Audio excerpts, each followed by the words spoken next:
Hello everyone, Dr. Joseph Capps coming back to you again for another video and another episode of our podcast, Dancing with the Darkness. For those of you, if you're a first-time listener, this is a very raw, unfiltered account of living with CPTSD, PTSD, or operator syndrome. And we're talking about all of the nooks and crannies and all of the wonderful things that we deal with living with that. I'm coming from a first person point of view with my own life and how I've lived with this condition, but also more importantly, this is a message of hope because I want to show you how you can start turning these things, these levels of pain, these different things that you're going through, you can actually turn them into very purposeful things in your life to not only thrive yourself, but also to help others, which is the greatest gift. If you're a return listener, I just want to thank you once again for your support. Subscribers, liking and sharing these videos is really the only way that we get the message out. So I want to convey how grateful I am for the level of support that we do have. And we're simply trying to get the word out to as many people as we can because this is something with this population that deals with these conditions. We are generally the last ones to ever seek help, or we have sought help and have been failed by the system, unfortunately. So hopefully if something speaks to you today in this video, is something meaningful, please like and share. That's how we get the word out. So today I want to talk about something that we don't generally talk about with CPTSD. This is one of those things that is not as common that you hear talked about in the narrative when we're talking about this. And it's the concept of time and how time kind of seems to be broken when it comes to those of us with CPTSD. And I want to talk about why.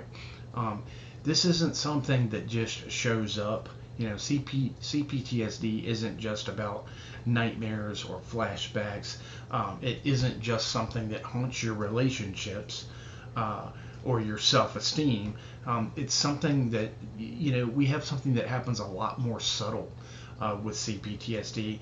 And the thing is that it can be even more disorienting for us when this does happen. And what it is we experience time differently than other individuals. And we're going to talk about 5 things that we notice when it comes to this.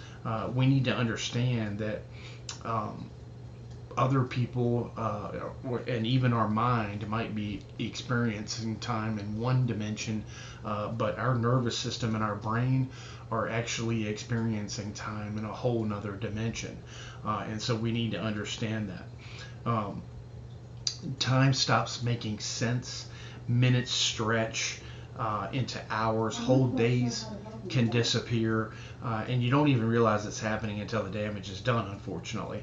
And when I say the damage is done, it's not just the damage that's done to you, it's the damage done for the people around you that surround you that don't really necessarily understand that their timeline and your timeline are not the same based on your nervous system and your brain and everything that's going on in there with CPTSD. Things just don't work the same. And so I want to have a general understanding of that today, and for you to understand why this happens, and hopefully give you some ways to cope with these things in a more positive way, because there's a lot of shame and blame and guilt that's involved in this process of time, because we are dealing with the hurt and the circumstances around us based on our own nervous system not being online at the same time as everybody else is. Okay, so one thing, and this is one that hits home tremendously for me, is that we have this feeling that time is always running out. You always feel like you're out of time. You always feel like there's a deadline, that every moment is crucial, and so, you know, everything that you're doing is urgent. Whether it's work, whether it's play, whether it's chores, whether it's eating, you know, it's like every moment has an urgency behind it. And this is something that, you know, a lot of times we don't talk about with CPTSD, but, you know, we find ourselves kind of in a quiet panic. And it sits in our chest and it's just there. And a lot of times this gets misdiagnosed as GAD, or generalized anxiety disorder, when we go to the doctor, because it feels like just a constant anxiety. But really what it is it's a sense of urgency and panic that lives within us, and we have no logical reasoning in the cognitive part of our brain to support why this is happening. This is purely a nervous system reaction, and so it's very, very hard to deal with. And the circumstances don't even matter. You can be alone, trying to make plans. You could be cooking breakfast. You could be folding laundry, doing household chores. There's something inside us, this anxious voice that is whispering, hurry up, hurry up, hurry up. Like there's just this sense of urgency. It even gets to the point a lot of times where you'll feel your heart race. You'll be feeling such anxiety. You might stomp your foot. You might twitch your leg. My kids called it me doing the cricket, because I would rub my legs together all the time. And sometimes they try to say that that's restless leg syndrome, but it's really not. It's actually a trauma response. It's a coping mechanism, and it's that anxious energy that's manifesting itself in some of our habits. And people around you, they react to that, and it causes issues. I remember being in the passenger side of the car many times, and maybe it's taking too long in the drive-through, or maybe I feel like I'm going to be late for an appointment or something, and my body naturally reacts, and I'm stomping my foot or moving or something like that, and now it's causing anxiety, or tension for everybody around me, and it's not something that I was consciously doing, but being conscious of it gives us the ability to manage it a little bit better, okay? Because honestly, it doesn't help that we are already feeling this anxiety and tension. We're already feeling this invisible panic, and that time is running out. And now we're adding to the scenario because the people around us are getting tense and anxious, which is causing strife in our relationships, which we're already having trouble with in the first place. So this is something that we can adjust, and this is something that we can work on.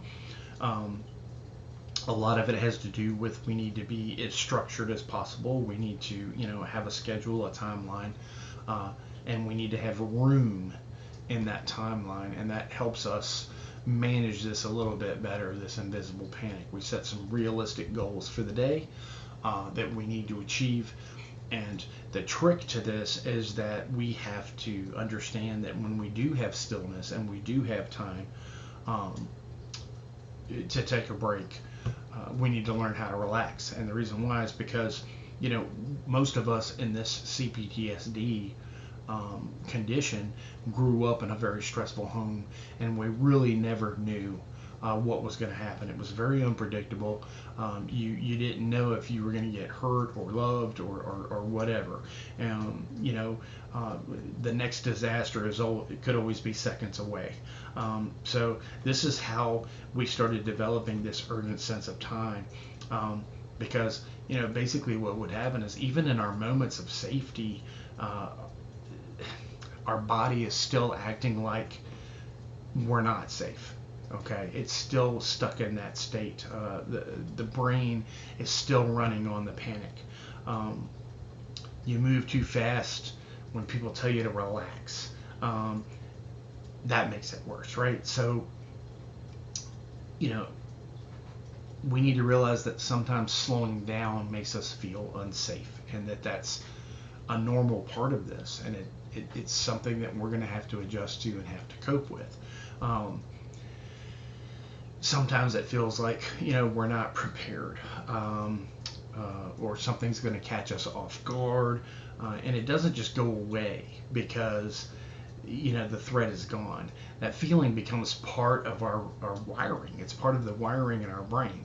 And what's worse than that is that pressure never lets up. It's like a pressure cooker that just never stops. And even rest feels stressful. You're trying to rest or sleep or do anything, and you've got this invisible voice making you feel like that you're worthless, like you haven't achieved what you needed to achieve, that you're not making the best out of every moment that you have in a waking hour, so you have this inner and outer critic that start kicking in, and they start making you feel like you're lazy or worthless or not good enough. On top of that, it makes you feel like you're constantly behind.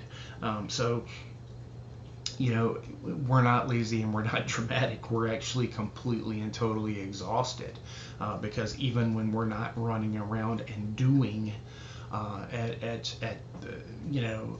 this extreme pace, our body is being completely and totally taxed, emotionally, physically, and spiritually, because of this sense of panic. Okay, so we're in an adrenal state. We are in a fight, flight, freeze, or fawn reaction, and we're stuck there. And this is exhausting. And so that's why we get to that point where we sit down for 5 minutes and we're passing out. And then we have that whole spectrum based on this whole concept of warped time, that now we have this sense of shame and guilt because we feel like we're not allowed to rest, right? We're not being productive. We're not being good enough. We're not being what we should be because we're resting. So that's a real problem. So, the way to really start working on this is that we have to start having a regimented schedule. We have to make things very realistic. You can't put 20 things down that are going to be almost impossible to achieve. You need to split it and be more like 10, and to allow yourself, even if it's scheduling breaks in there, hey, I've got 5 minutes here or 10 minutes here. That helps us start regulating our nervous system and not being in that panic mode. And then, the reciprocity of that is that we actually have more energy, and feel better about doing the tasks that are on our list because we're not in this panic. Okay, and this is definitely something that has to be intentional on your part, to work through that whole panic part of time, because I've struggled with it my entire life, and I know that you have to be very intentional, and you have to force yourself to do it, and you have to be able to express yourself enough love that you realize that you need rest, and to rationalize the belief behind that as I can be more productive in my waking time if I do allow myself to rest. Okay, the second thing that we see all the time that has a direct impact on time that people don't realize, the comorbidity there, is that it feels like the past is happening now. So, when we do have these emotional flashbacks or these triggering experiences, and our nervous system and our brain are reacting like we're right back in that situation again, this affects time. Okay, it takes time and energy to deal with these episodes and these re-experiencing, and so by the time we get ourselves regulated, and we get ourselves to the point where we are able to be stable again, we have lost time. And so then we get into this whole hamster wheel again of guilt and shame because now I've lost time. And so the first thing that we have to do is we have to really work on positive self-talk, and we have to realize, without a shadow of a doubt, that a lot of times we have to be our own comforter. And we have to be able to tell ourselves that even though it feels like it's happening right now, it's not happening. And one of the examples that I can give on that is that, just about any time that I've cooked on the grill outside, I've got hairy, furry arms.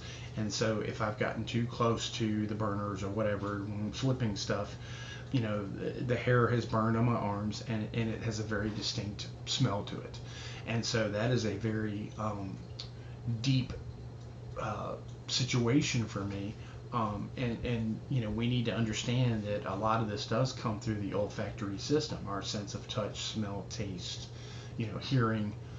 These are things that become automatic, and the amygdala kicks in, and we have an amygdala hijack, and we are reacting full blown to these scenarios because of these olfactory things that we experience are directly tied to a traumatic event. And so for me, I was around a lot of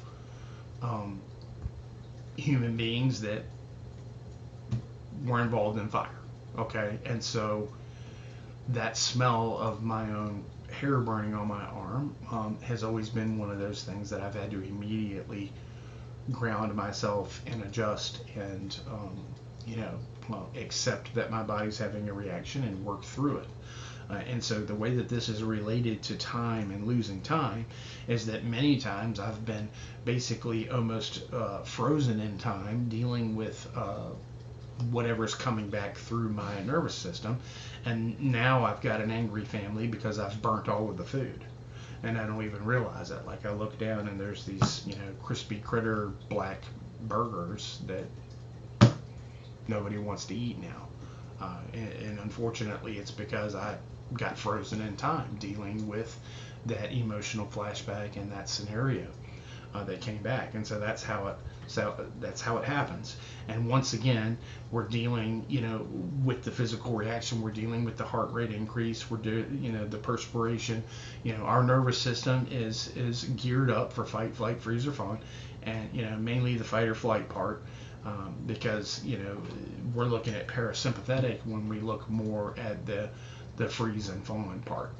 So sometimes both of them are elevated, the sympathetic and parasympathetic, and it makes things even harder. But when we're having that experience like this through the olfactory system, it's going to be more of a fight or flight reaction. So we're going to be in an adrenal state. We're going to be taxed. We're going to be stressed, just like we were with that first thing that we talked about, running out of time and being in a constant panic that we're out of time. So we need to understand that these things do happen, and it's not just the part of dealing with the emotional flashback, but it's also dealing with the fact that we've lost time, that we've literally almost dissociated for a period of time. And so that, once again, can cause some tension and some strife around you in your circle, because others do not understand what's happening with you. And so that makes it harder on us. So, very simple, maybe I take steps to make sure when I go cook on the grill that the hair on my arm isn't going to get burnt. Now, what does that look like? It could look like me wearing oven mitts. It could look like me using longer utensils that go down there that aren't as close to the flames.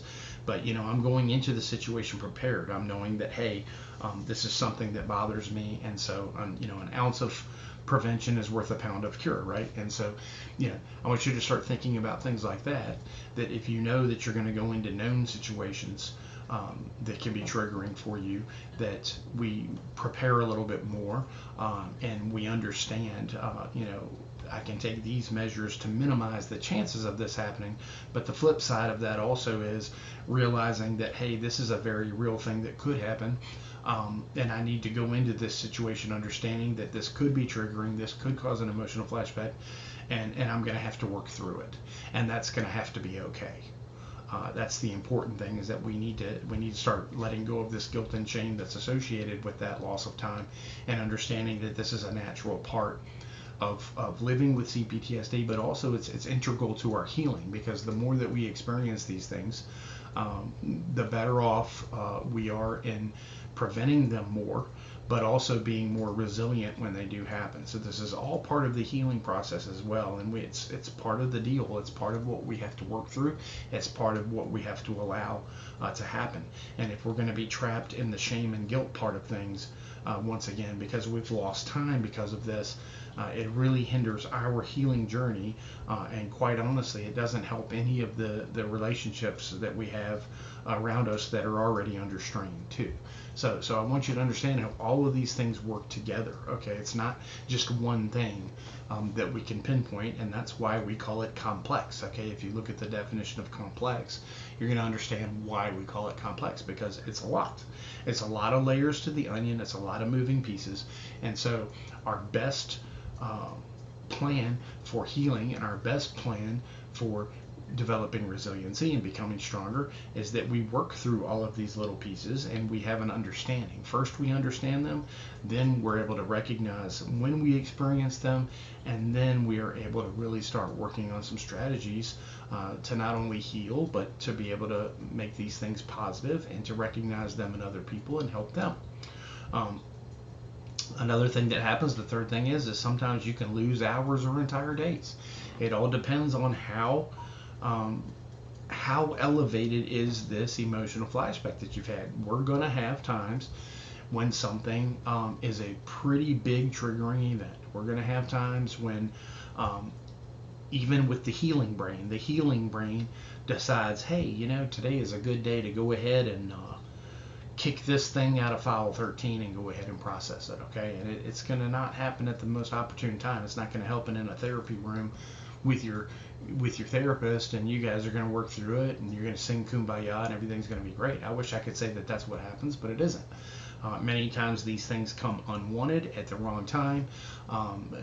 It can come through the olfactory, like we talked about, or it can come through something visual. It can come through something that you're told, something that you hear, something that you witness. Lots of different areas, and sometimes it's going to be a big one. It's going to be maybe a repressed memory that comes back, or it's going to be a very painful memory that feels very, very real. And we may lose hours, even a day, depending on how caught up we are in that flashback. Now, this is the tricky part, is that it doesn't mean that you're not functioning. It doesn't mean that you're not still doing things. I have been in situations where I've been able to be at work and do my entire job, and then all of a sudden it's time to go home, and I have no idea where the day went. So I've been working along and doing my job and doing all of the things, but somewhere in my brain-body connection and my nervous system, they just weren't in sync, okay?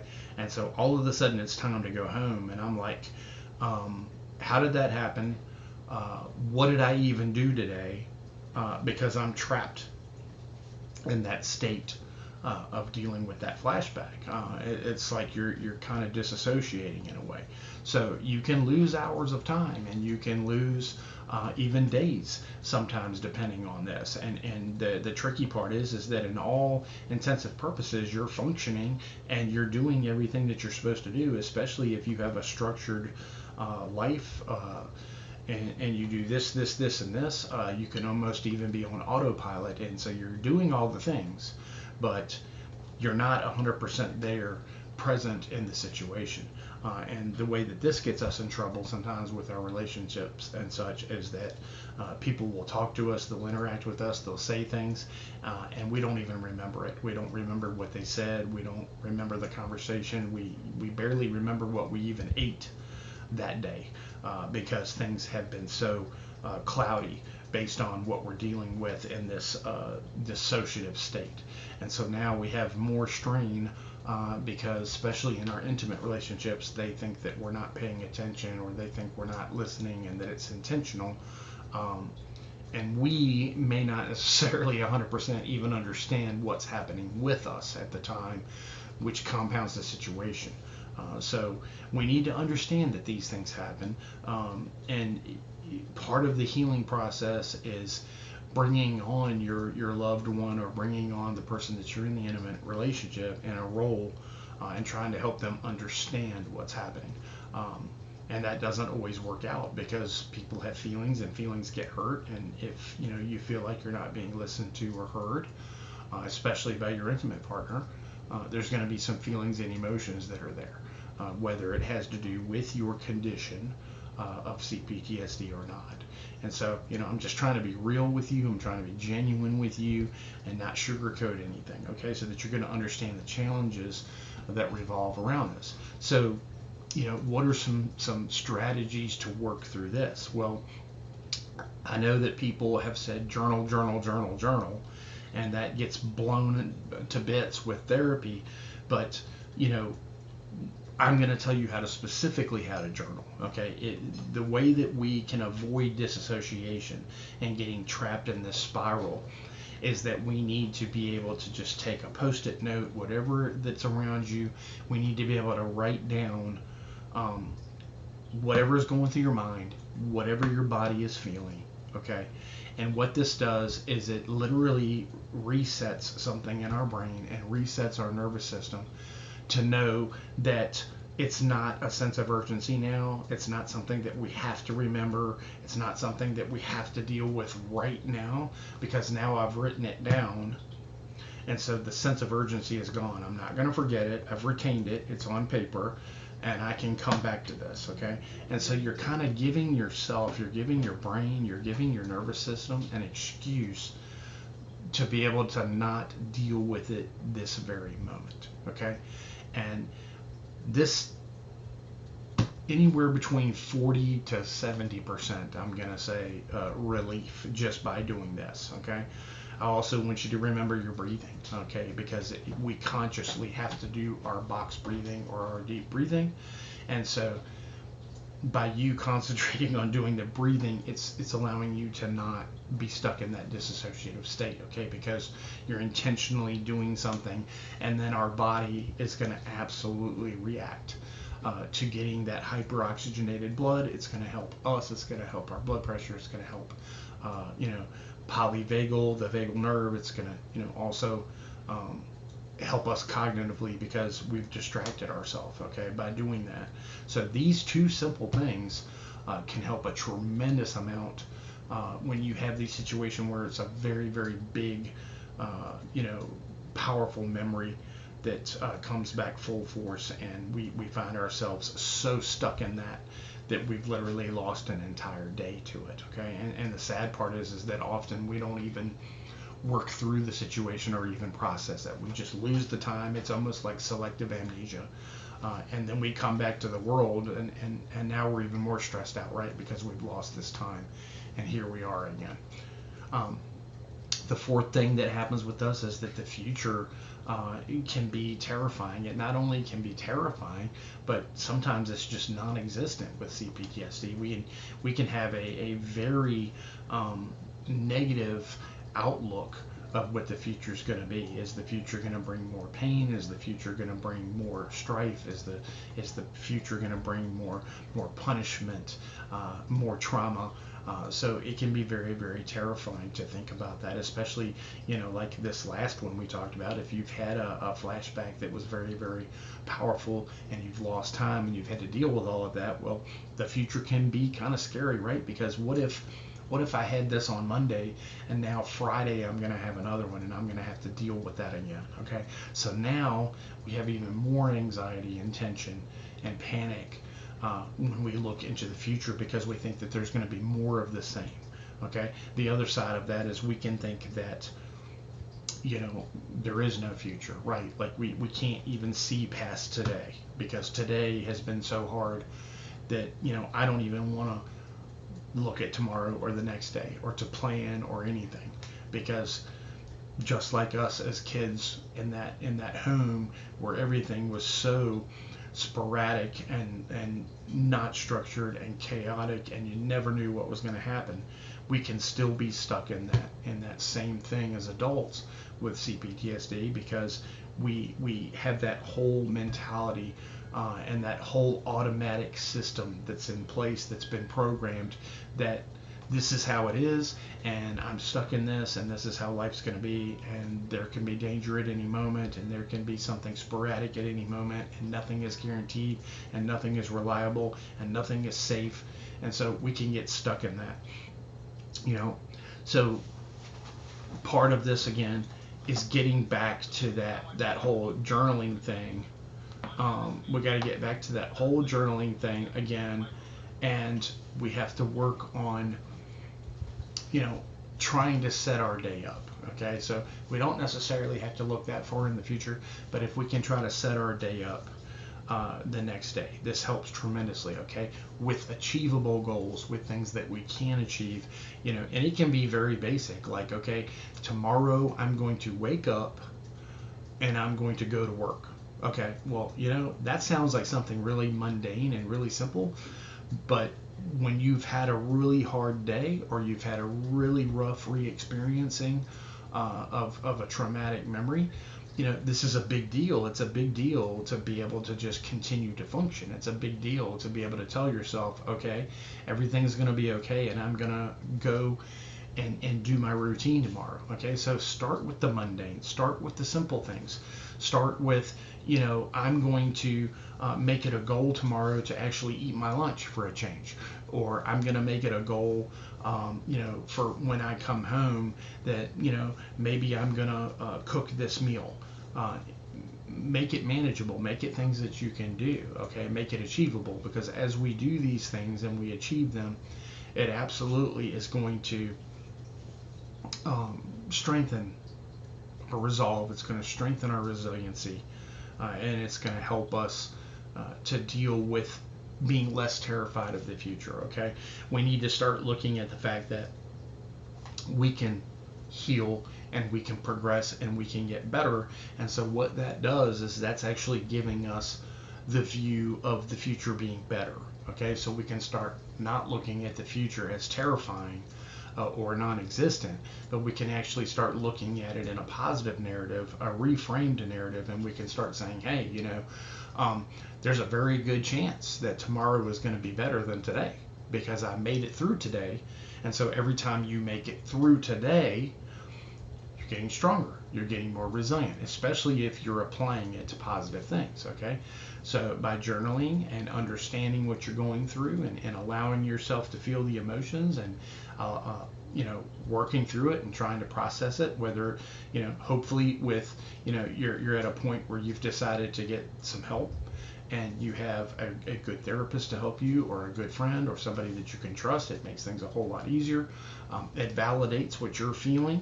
It validates what you're thinking, so it strengthens things. But even if you're doing it on your own, which you can do perfectly fine, you know, allow yourself to see the positives. Allow yourself to understand that, you know, hey, I made it through today, and so I already know that there's a very good chance that tomorrow can be better, right? Because even if you had the same exact flashback tomorrow, you're going to be stronger and more resilient, right? Because you made it through it today.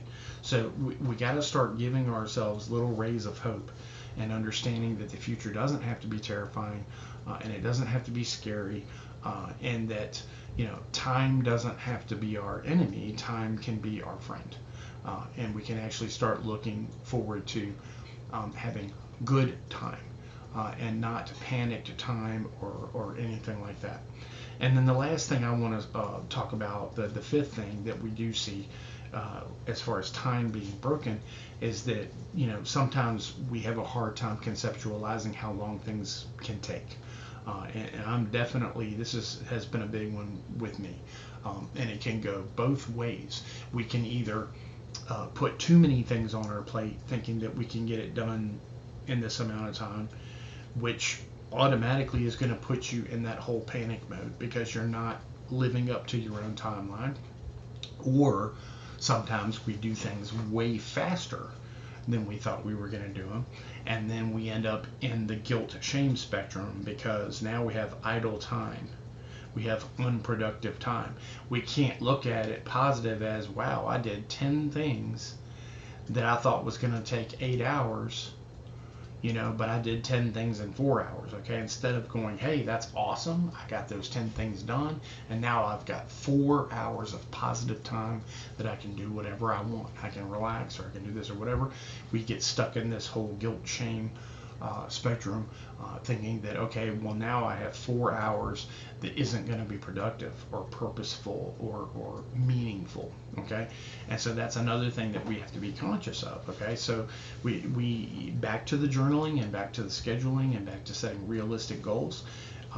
You know, working on cars my whole life, I can tell you that the same job never takes the same amount of time. I can tell you that now, okay? You may think, okay, I'm putting brakes on this car and I've done it 50 times and it should take this amount of time.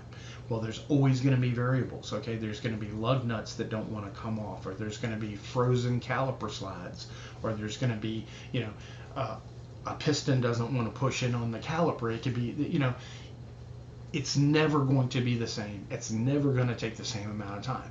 And so if I'm rigid in my beliefs that it should take 1 hour to do this job, I'm going to set myself up for failure many, many times because I'm not looking at the variables. And so life is the same. And so there's going to be times when things go very, very smooth and we get them done quick. And then there's going to be times when there's challenges that arise and it's going to take more time.